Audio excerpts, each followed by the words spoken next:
Monsieur le Président, President, dear Volodymyr, ministers, ambassadors, ladies and gentlemen. It is a pleasure and an honor to receive once again in Paris President Zelensky. Thank you, dear Volodymyr, for being here. And through you, France is sending the whole of the Ukrainian nation a message of friendship and support, which is clear and unambiguous. We are and will remain resolutely at the side of Ukraine. It is in the best interests of the European continent and our security. For more than 3 years, Ukraine has been waging a battle that goes beyond its own borders. This fight is the fight for freedom against oppression, the fight for rights against brutality. And indeed, we are in a new era, and the aggressivity of Russia is not only a challenge to the global order and the stability of the world, but it also has a direct impact on our security in Europe. Since a few weeks, we are in a decisive phase to put an end to Russia's war of aggression. And I commend here the initiative taken by President Trump aiming at, as soon as possible, first reducing and then putting an end to the hostilities with a sequencing, and that should help us reach a robust and lasting peace that guarantees security of Ukraine and the stability of our continent. And over the past few weeks, we had regular exchanges with you, dear Volodymyr, Mr. President, as well as with President Trump and many colleagues who will be here together with us tomorrow. In Jeddah, on the 11th of March, Ukraine has clearly expressed their agreement to a complete ceasefire without preconditions for a period of 30 days, even though Ukraine is the victim of the aggression. We are awaiting a similar commitment by Russia. Over the past few days, the United States exchanged, thanks to the hospitality of our Saudi friends, whom I would like to thank, exchange with Russia and Ukraine in order to begin to put an end to the strikes against energy infrastructure to begin with, and to work on a ceasefire in the Black Sea. These measures can be a first step towards a broader ceasefire, opening the path to building a peace that guarantees the security of Ukraine, even though I note today that Russia is always tempted to rewrite or reinterpret what was discussed or agreed, adding new conditions. Far from proving that it really wants peace, Russia continues, de facto, day after day, to strike intensively the Ukrainian territory, including civilian targets. These strikes, we condemn them, and they must stop immediately. Mr. President, you took the risk of peace by agreeing a 30 days ceasefire on civilian infrastructure at sea, on land, and in the air. But Russia expressed its willingness to continue with its aggression and to continue the war. On the occasion of the latest European Council, we took some major decisions, and the approach peace by force is the one we will continue to follow. And this is the reason why the discussions we're having and that we will continue to have later on tonight and the summit tomorrow, aiming at a robust and lasting peace for Ukraine, will enable us to deal with a number of issues. First and foremost, immediate support to Ukraine. We must continue. It is necessary to continue to support Ukraine for it to resist. And I announced today an additional 2 billion euros of military support by France to Ukraine. As you know, from the beginning, France has been providing capacities that meet the Ukrainian armed forces' priority needs, but we are working on new resources, including anti-tank Milan missiles, air defense equipment like the Mika missiles that equip the Mirage 2000 jets delivered, as well as ground-to-air Mistral defense missiles, as well as VAB armored vehicles, as well as AMX 10 RC tanks and drones and munitions. We're also working on satellite assistance and intelligence assistance. And that will be as well, we'll come together with some partnerships that will enable to produce some of these equipments in Ukraine. This 2 billion euros of support is part of our the overall package, and we will tomorrow mobilize our other partners to continue to support Ukraine. The second element of the discussion will be a lasting ceasefire, and we'll make sure that it can be monitored and respected. That will be a major part of the work we will be conducting tomorrow with our European colleagues. We will work on this sequencing. In the short run, a ceasefire that can be measured and controlled, and next, discussions toward a long-term solution. We will also work on discuss the Ukrainian armed forces, because once a peace agreement is entered into, it will be important that the Ukrainian armed forces are in a position and strong enough to be able to resist in case of another attack. And tomorrow we will be working on that issue as well. The fourth element will be dealing with the guarantees, reassurance for. We will not, this reassurance force will not be on the front line, but as a second curtain in order to help deter another Russian aggression. We will also work on make sure that we continue to achieve progress on the planning of solid options. So as you can see, the purpose is very much to enable Ukraine to resist on the ground, resist the Russian aggression, but also to build the credible elements of this lasting peace. And here I would like to say loud and clear once again that France will continue to stand by Ukraine in consultation with the Americans and together with our European partners and allies. Like I said, over the past few weeks, I've been so many times in touch with President Zelensky, President Trump, and we've been working closely together with our British partner as well. We've been working hand in hand with them, as well as our major European partners who will be together with us tomorrow here. And I would like to be very clear tonight. Russia shall have no right of say regarding the support we are providing and will provide Ukraine, nor shall Russia set the conditions for this sustainable, lasting peace, because it is about Ukraine and it is about the security of all Europeans. Mr. President, dear Volodymyr, it's again a privilege to have you with us tonight. You embody the resistance of a people that doesn't want to bend against the unacceptable in the face of brute force.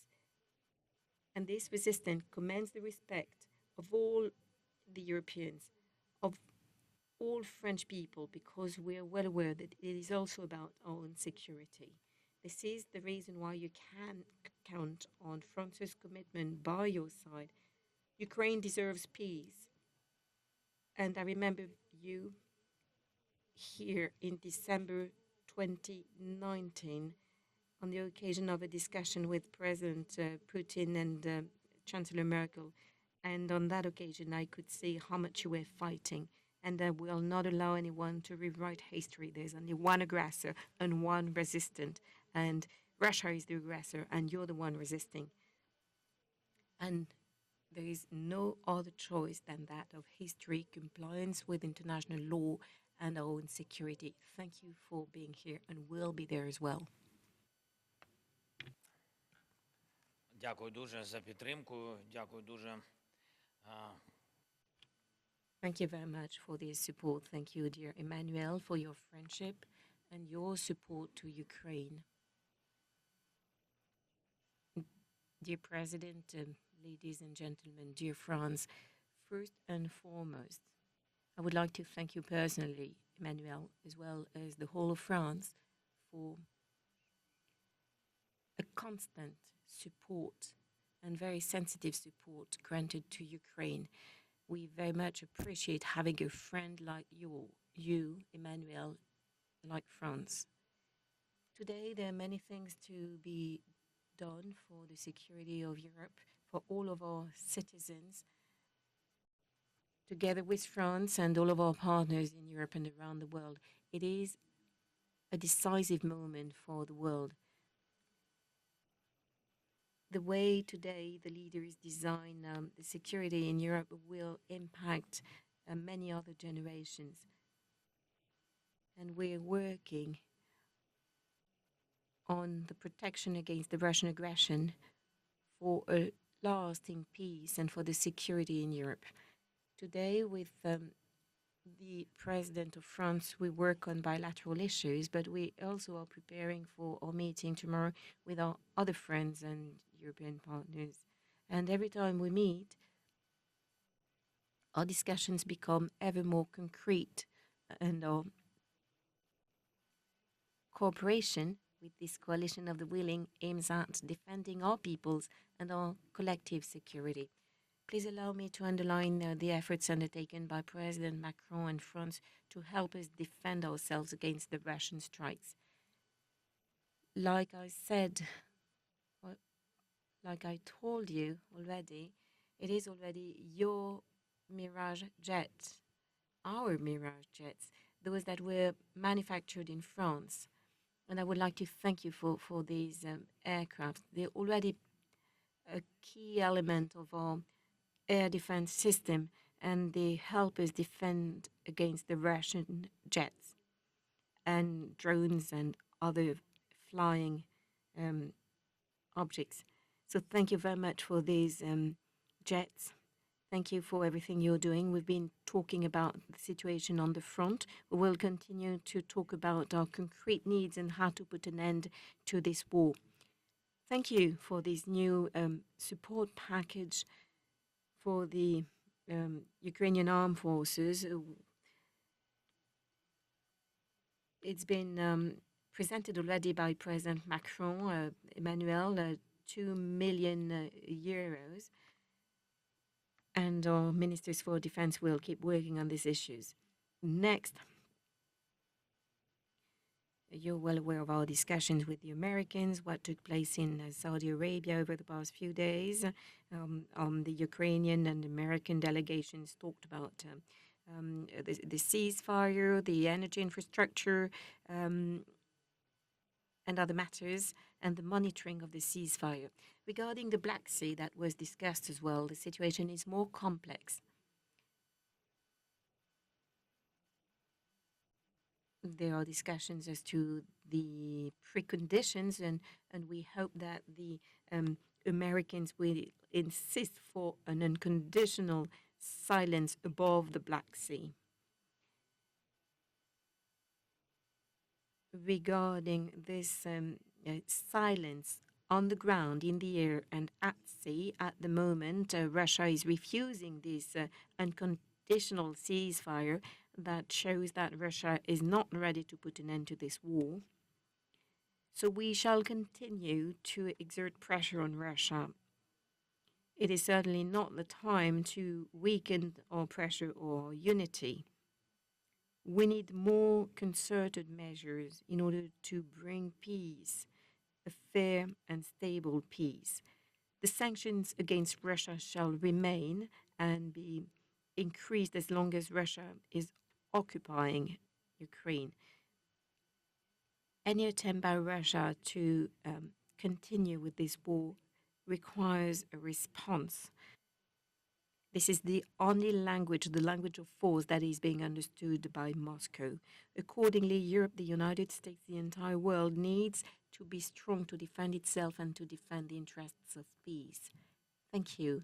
And I'm grateful to all of those who in Europe who are helping Ukraine to defend itself and also helping us in bringing peace and stability.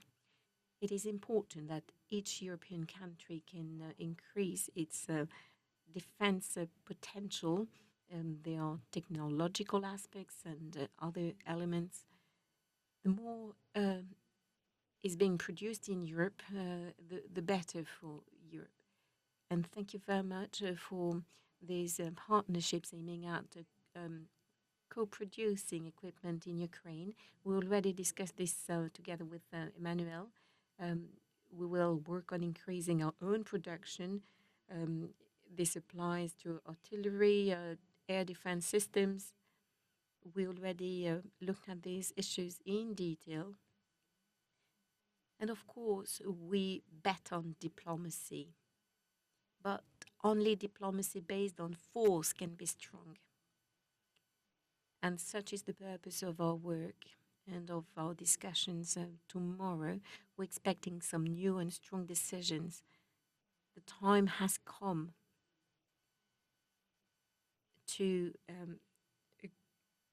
agree security guarantees and to address all of these concrete issues, contingents, um, and together with the President of France today, we decided to task our teams to work on these concrete issues. Once again, I would like to thank all of those helping us, and once again, you personally, dear Emmanuel. Thank you, France, and long live Ukraine.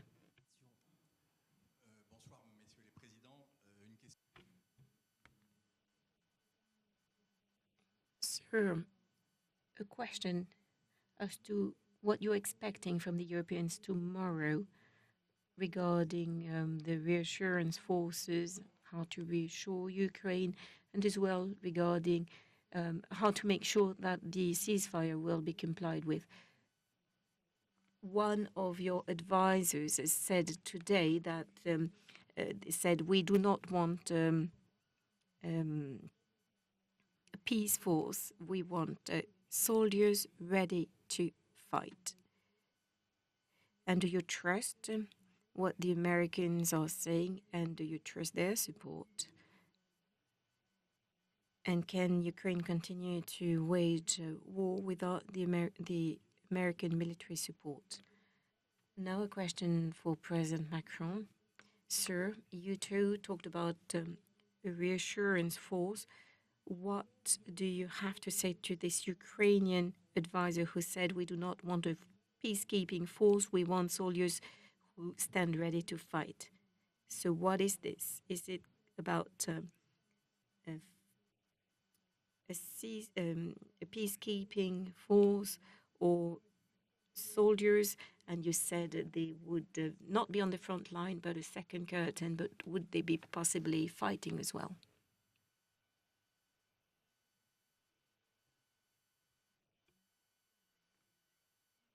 Thank you. I'm being told that we would take one question, but there were like 3 or 4 questions in one.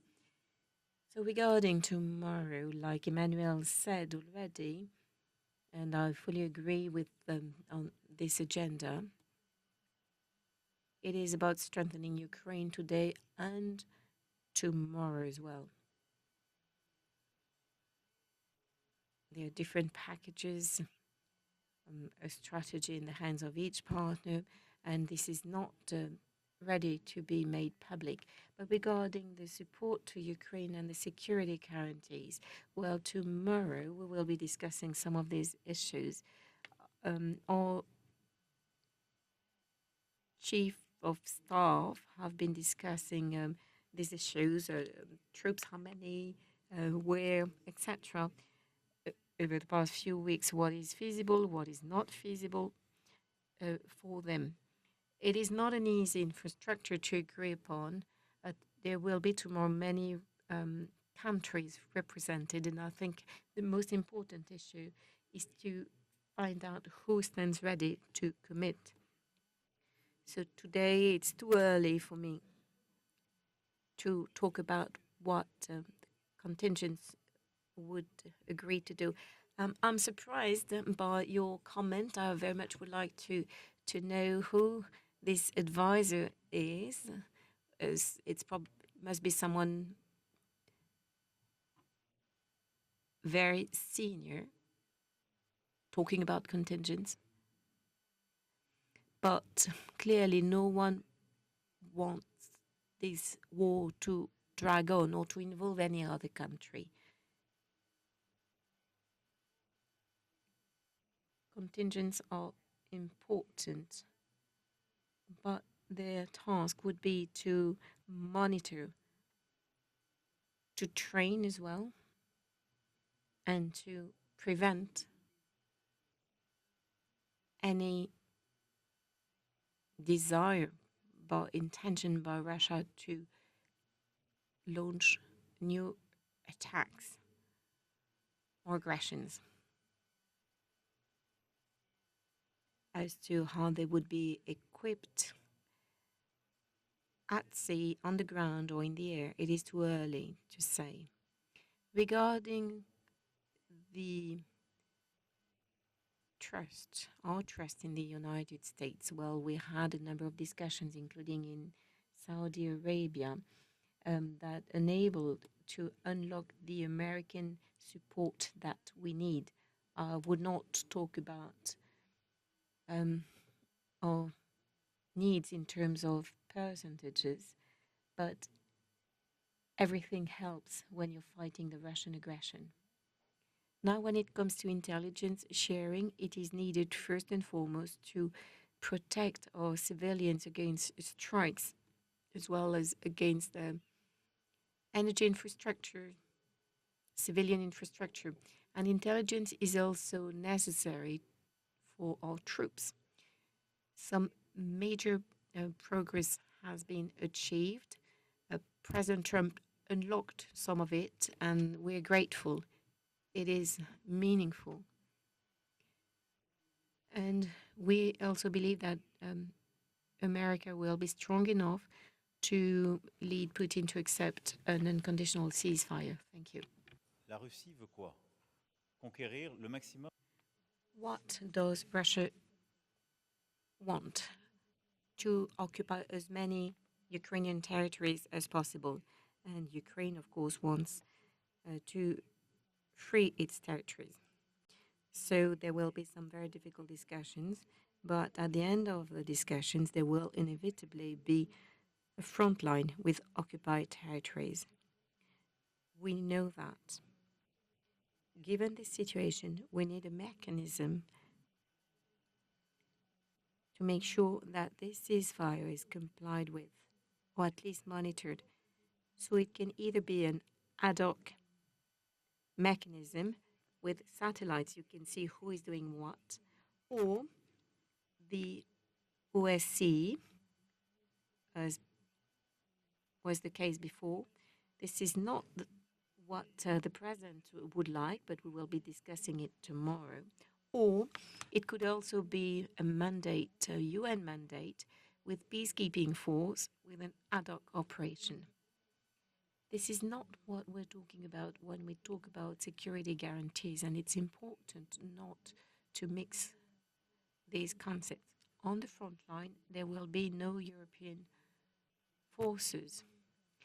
The front line to be agreed during the discussions. On both sides of the front line, you will have the Russian army and the Ukrainian army. And as soon as a temporary ceasefire is agreed, there will be discussions for a lasting peace.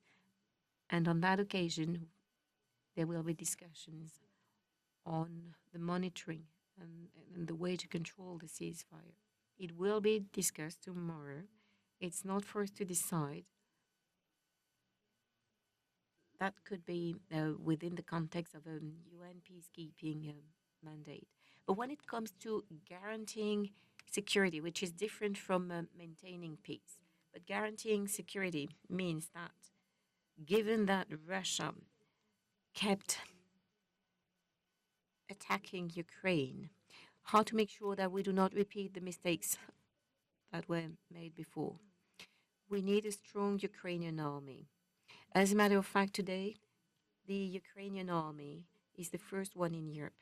So what is the format? What are the capacities of the Ukrainian army that will enable it to deter yet another aggression by Russia or to resist such an aggression? So this is about training, it is about the capacities, it is about providing European support, because this is the forefront of our European security.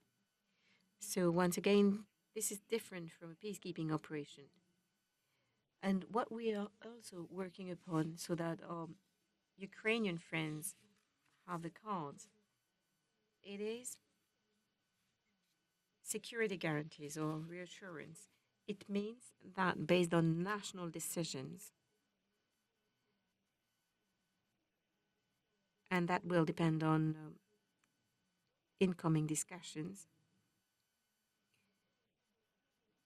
the President Zelensky, will have to say where he would like armed forces, foreign armed forces, to be not on the front line, not to be facing Russian forces, but present where they can help deter Russia from attacking once again. And being there on strategic spots means that we would, by doing so, express our support, also be able to provide training, and clearly say that if there were to be yet another overall aggression against Ukraine, these armies would also be attacked. And when we have soldiers, when we deploy our soldiers, they stand ready to react when they are in a position of conflict. And the situation in Ukraine is not different from what was done in other countries before. So it's a peaceful approach, and the only ones that might launch another conflict would be Russia if they were to launch another attack. So this is what we're currently working upon. There is a draft prepared by France and the United Kingdom. Our chiefs of staff have been discussing it, and we will continue to work on this. And to be frank, this is in the hands of Ukraine and the Europeans in the negotiations that will come.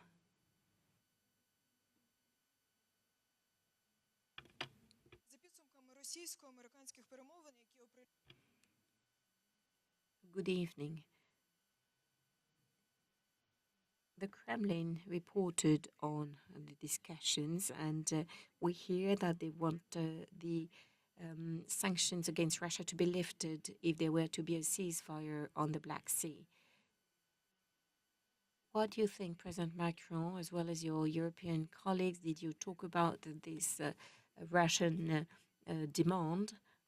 You're in close contact with the Americans as well. And where does France stand regarding this requirement, this demand formulated by Russia? And now a question to President Zelensky. What is the reaction of Ukraine to these new Russian demands? Do you have something else to request in return? On a dit tout et n'importe quoi sur la mer Noire. First of all, today we've heard everything and anything about the Black Sea. If the Black Sea is a theater of is the place of battles, and the only one that threatened international trade in the Black Sea, all of that is the responsibility of Russia. So we had to reroute, and Turkey played a key role in this respect. So when I hear some saying that the Europeans would be responsible for this situation in the Black Sea, this is totally false. Well, moving forward is a good thing. President Zelensky accepted a ceasefire at sea, on the ground, and in the air. But only if Russia also agrees, and that would only be temporary and a possibility to discuss negotiation and a robust and lasting peace. So I agree to the concept of peace by force presented by President Trump. And I know President Trump is coherent, and that peace by force does not mean lifting sanctions immediately without receiving anything. At the moment, what I can see is a country that was attacked, a country that nonetheless is agreeing a 30 days ceasefire, and the aggressor not doing anything, and we would be lifting sanctions? Makes no sense. The issue of the lifting of the sanctions will come in due course in the context of a settlement of a lasting and robust peace, but it's far too early to do that. And if Russia tomorrow says that they respect international borders, the sanctions will be immediately lifted. It is only in the hands of Russia. If Russia complies with international law, the sanctions will be lifted. Що Thank you for your question. We consider that it is too early at the moment to release or lift the part or all of the sanctions. We talked about it with our American partners as well as Asian countries and the European Union.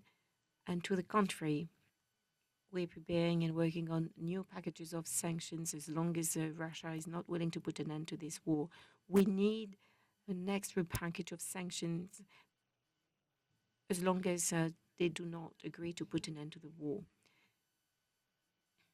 When the matters that were discussed in Saudi Arabia with the Americans, on that occasion, the sanctions were not on the agenda. So in our bilateral discussions, we talked about a ceasefire at sea and in the air. We talked about exchanging prisoners and military personnel and the return of children. We also talked about putting an end to any strike against civilian infrastructures. Our American partners seemed to support us, but they did not receive in return a green light by Russia. So this is the reason why the issue of sanctions was not mentioned in Saudi Arabia. And someone may have talked about it elsewhere.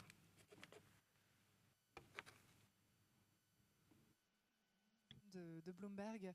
Une question pour le Question to President Macron by Bloomberg. You talked about a 2 billion euro support package. Can you tell us more about it and when it will be made available?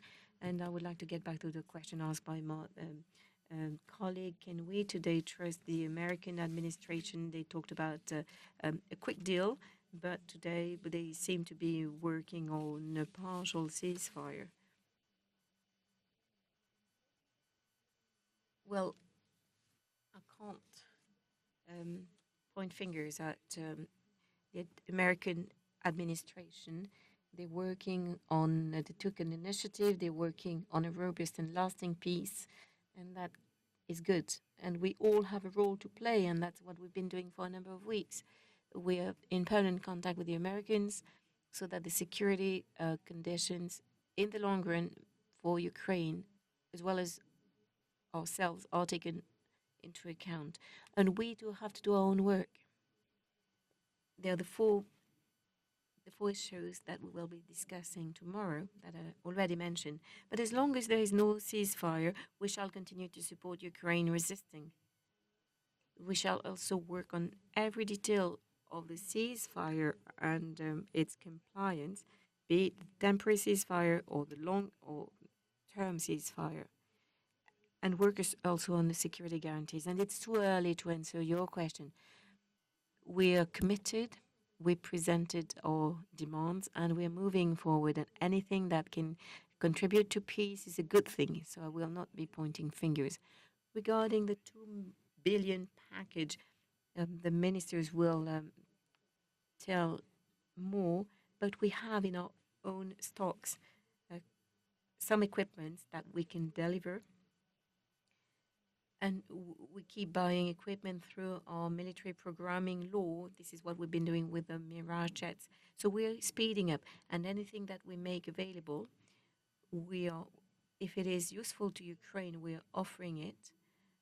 And we know, given that we've been working together for a number of years now, we know what is useful to them. So we have a first block of equipment that can be quickly delivered for a number of millions. Armed vehicles, missiles, Caesar cannons. This is being produced by our industry. We purchased this equipment. This is part of our war economy. And some of this equipment will be available very soon, and we have a timeline, and we set priorities depending on the needs. And then we have also some satellite capabilities. And we have co-production projects with the same cash. We're working on producing drones to speed up as well, and this is very much being worked upon by our ministers. We're making sure that our industry can go to Ukraine and produce together. It is cheaper and closer to the theater of operations. So this is what we will be doing with the 2 billion that I mentioned. This is the end of the press conference. Thank you to all of you. President Zelensky, as a matter of fact, will be now speaking to French media as well.